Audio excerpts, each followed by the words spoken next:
bonjour, bienvenue à Pourquoi Padré. Aujourd'hui, c'est une question que vous êtes plusieurs à nous avoir posée. Voilà comment nous l'avons résumé. Judas était-il prédestiné à livrer Jésus ? Question de Alex, de Guillaume, de Camara et Fabienne, et question que beaucoup de gens se posent. C'est une question classique, et d'ores et déjà, je donne la réponse. La réponse est non, Judas n'était pas prédestiné. Il était libre, et parce que si Judas n'avait pas été libre, alors personne ne le serait. Nous serions presque tous prédestinés, soit à faire le bien, soit à faire le mal, dans une étrange dessein divin. C'est pas ce qui s'est passé. Alors certes, il y a des phrases de Jésus qui sont troublantes, comme celle où il dit « Ce que tu as à faire, fais-le vite », ou bien quand il dit « Il est inévitable que les scandales arrivent, mais malheur à celui par qui le scandale arrive », il y a effectivement des phrases de Jésus qui nous interrogent sur la liberté de Judas.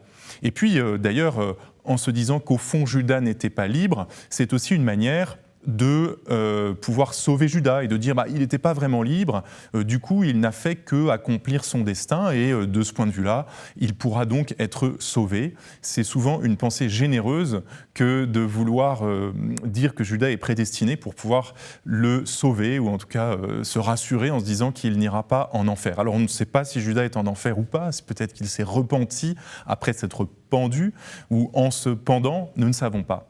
Ce que nous savons, c'est que Judas est libre et il est indispensable que, comme chaque homme, il ait gardé sa liberté jusqu'au bout.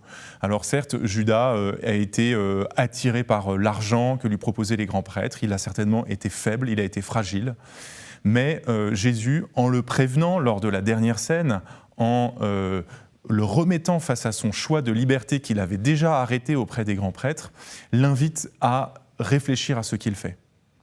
Oui, me direz-vous, mais il fallait bien que quelqu'un trahisse Jésus, sinon comment serait-il allé jusqu'à sa passion ?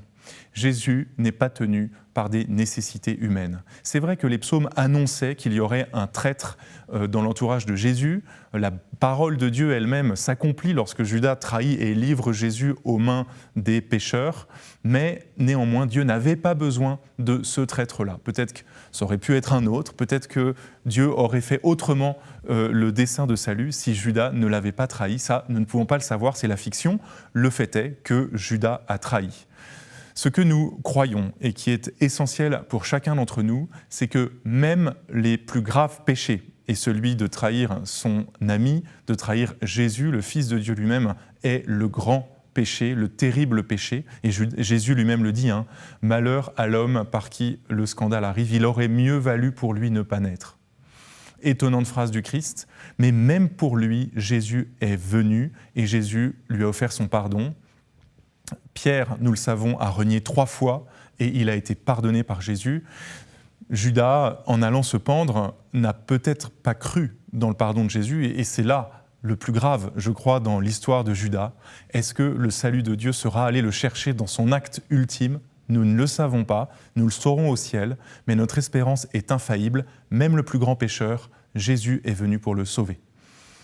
Voilà pour cette question collective d'Alex, Guillaume, Camara et Fabienne.